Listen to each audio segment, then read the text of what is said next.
Third episode की starting में हम देखते हैं कि आराता स्टार क्लस्टर का 3D वर्जन देख रहा होता है। तभी उसकी आंख खुलती है और उसे पता चलता है कि वो सपना देख रहा है। तभी वो अपने आप को नंगा पाता है और यूनो भी वहां पर होती है और उसको लगता है कि उन्होंने उसकी इज्जत लूट ली है। ऐसा कुछ भी नहीं होता है। इसके बाद वो कपड़े पहन लेता है और वो घूमते हुए एक रूम में जाता है और उस रूम का दरवाजा खोलने वाला होता है। तभी यूनो वहां पर आ जाती है। यूनो कहती है कि ये सीक्रेट रूम है, तुम प्लीज इसका दरवाजा मत खोलना। तो आराता मान जाता है। इसके बाद वो दोनों न्यूज देख रहे होते, तभी उन तीनों की मर्डर की न्यूज आती है जिनके पास फोन था, पर पुलिस ने अभी तक उस किलर का पता नहीं लगाया होता है। तभी आराता के मोबाइल में मैसेज आता है कि आराता 3 घंटे बाद उस किलर को मार डालेगा इसी घर में। और यही मैसेज यूनो के मोबाइल में भी आता है। तो ये पढ़कर आराता घबरा जाता है और ये साइको यूनो इस बात से खुश हो रही होती है। और तभी यूनो के घर में आराता से मिलने के लिए हारुनो आती है और हारुनो आराता से पूछती है कि क्या तुम्हें कुछ पता चला उस किलर के बारे में। तो यूनो बताती है कि आज शाम को आराता उस किलर को इसी घर में मारने वाला है। तो ये सुनकर वो घबरा जाती है। और दूसरी तरफ हम देखते हैं कि हागितो इन्वेस्टिगेशन करने के लिए क्रोनस कॉर्पोरेशन के हेड ऑफिस में जाता है और वहाँ पर रिपोर्टर्स भी आए होते हैं और वो क्रोनस कॉर्पोरेशन के हेड से पूछताछ करते हैं, बट वो कुछ भी नहीं बताते हैं। और दूसरी तरफ यूनो के घर से हारुनो चली जाती है और तभी हम देखते हैं कि यूनो के घर के बाहर एक कैमरा लगा होता है और उस कैमरे से वो किलर वॉच कर रहा होता है और इस किलर का नाम होता है योसुके ओकुडा। और दूसरी तरफ हम देखते हैं कि हागितो रुई को बताता है कि आराता के डैड इस फोन के मेन डेवलपर थे। और तभी हागितो क्रोनस कॉर्पोरेशन हेडक्वार्टर की वेबसाइट हैक करता है। तो उसमें एक वीडियो मिलता है और वो वीडियो क्या है आगे पता चली जाएगा। और इधर आराता डर के मारे यूनो के घर से भागने का प्लान कर रहा होता है। तभी यूनो उसको कहती है कि तुम्हें अपने डैड की मौत का बदला नहीं लेना है क्या। तो ये सुनकर आराता वहीं पर रुकने का प्लान करता है। और तभी रुई उसको फोन करके बताता है कि मैंने तुम्हें एक वीडियो भेजा है, तुम उसे देख लो। तो आराता वीडियो देखता है तो वीडियो उसके डैड का होता है और ये वीडियो मैसेज उसके डैड ने आराता के लिए रिकॉर्ड किया होता है। और वो बताते हैं कि ये फोन मेरी कंपनी ने बनाया है और मैं भी इस फोन के डेवलपमेंट में इन्वॉल्व था। और ये फोन स्टार्टिंग में अच्छा चल रहा था, लेकिन उसके बाद कुछ अजीब हुआ। ये फोन मेरे फैमिली के बारे में, फ्यूचर में क्या क्या होने वाला है, ये बता रहा था। स्टार्टिंग में तो इसने मुझे अच्छी अच्छी चीजें बताई, लेकिन इसके बाद इसने मुझे बताया कि तुम्हारे मॉम को कोई किलर मार डालेगा। और ये पढ़कर मैं बहुत ज्यादा टेंशन में आ गया और मैंने फ्यूचर चेंज करने के लिए तुम्हारे मॉम को तलाक दे दिया, जिसके कारण फ्यूचर चेंज हो गया और तुम्हारी मॉम बच गई।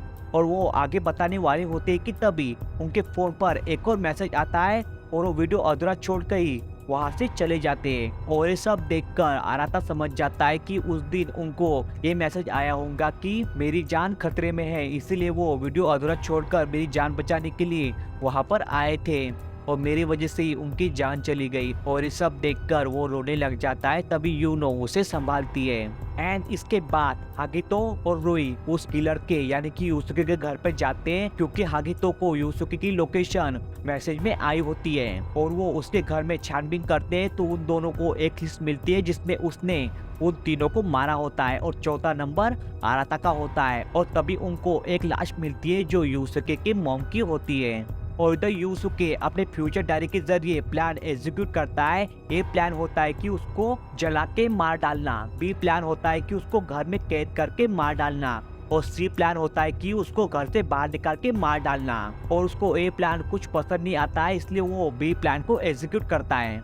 और वो सबसे पहले घर की इलेक्ट्रिसिटी बंद कर देता है और डोर और खिड़कियां भी बंद कर देता है, ताकि वो दोनों घर से बाहर ना निकल सके। और उसका प्लान सक्सेस हो रहा होता है, क्योंकि आराता दरवाजा और खिड़की खोलने का ट्राई करता है बट वो नाकाम हो जाता है। तभी उसके सामने यूसुके आ जाता है और कहता है कि तुम अब मरोगे मेरे हाथ से आराता। तो यूनो उसको कहती है कि ऐसा नहीं हो सकता, क्योंकि फोन में मैसेज आया है कि तुम आराता के हाथ से मरने वाले हो। और तभी यूनो अपना फोन देखती है तो उसमें मैसेज होता है कि आराता मरने वाला है। और तभी यूसुके अपना फोन दिखाता है तो उसमें वो मैसेज होता है कि यूसुके मरने वाला है, यानी कि दोनों ही मरने वाले हैं, यानी कि उन दोनों को अपनी जान बचानी है तो उन दोनों में से किसी एक को मरना होगा। तभी यूसुके आराता को कहता है कि तू तो उसी दिन मेरे हाथ से मारा जाता आराता, लेकिन तेरे डैड की वजह से तू बच गया, लेकिन अब नहीं बचेगा।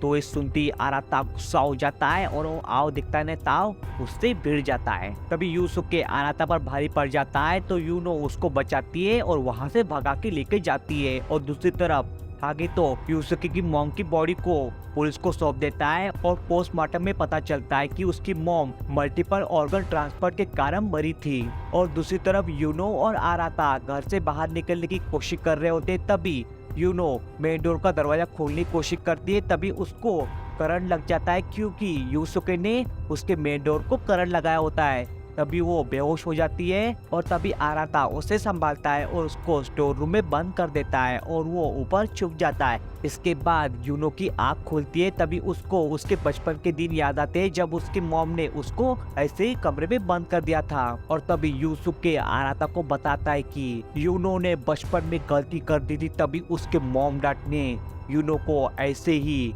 स्टोर रूम में बंद कर दिया था। और ये सुनकर आराता हैरान होता है और वो इस बात से भी हैरान होता है कि ये सब बातें इसको कैसे पता।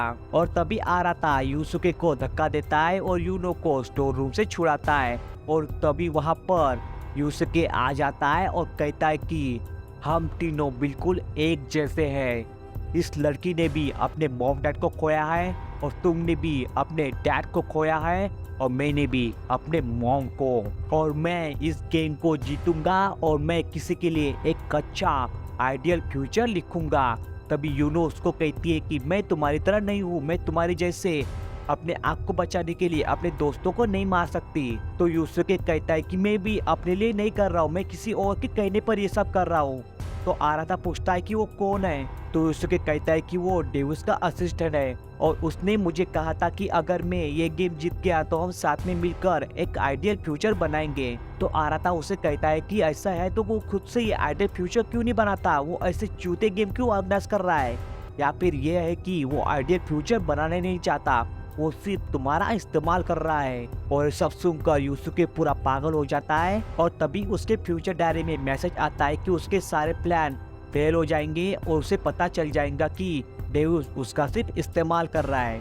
तभी वो इस बात से निराश हो जाता है और आराता को अपना फोन देता है और कहता है कि फोन तोड़ दो नहीं तो तुम भी मारे जाओगे। और आराता उसका फोन तोड़ने वाला होता है कि तभी वो रुक जाता है और उसका फोन उसको वापस कर देता है और कहता है कि मैं तुम्हारा फोन नहीं तोड़ूंगा, उल्टा हम दोनों डेढ़ दिन तक वेट करेंगे और देखते हैं कि कौन मरता है। और तभी टाइम निकलता जा रहा होता है और यूसुके को कुछ भी नहीं सोचता है और वो अपना फोन तोड़ देता है और तभी यूसुके वहां से गायब हो जाता है। और दूसरी तरफ हम किबे टारो को देखते जो और कोई नहीं बल्कि कोनोशील्ड कॉर्पोरेशन का प्रेसिडेंट होता है और उसे ये बात पता चल चुकी होती है कि यूसुके जा चुका है।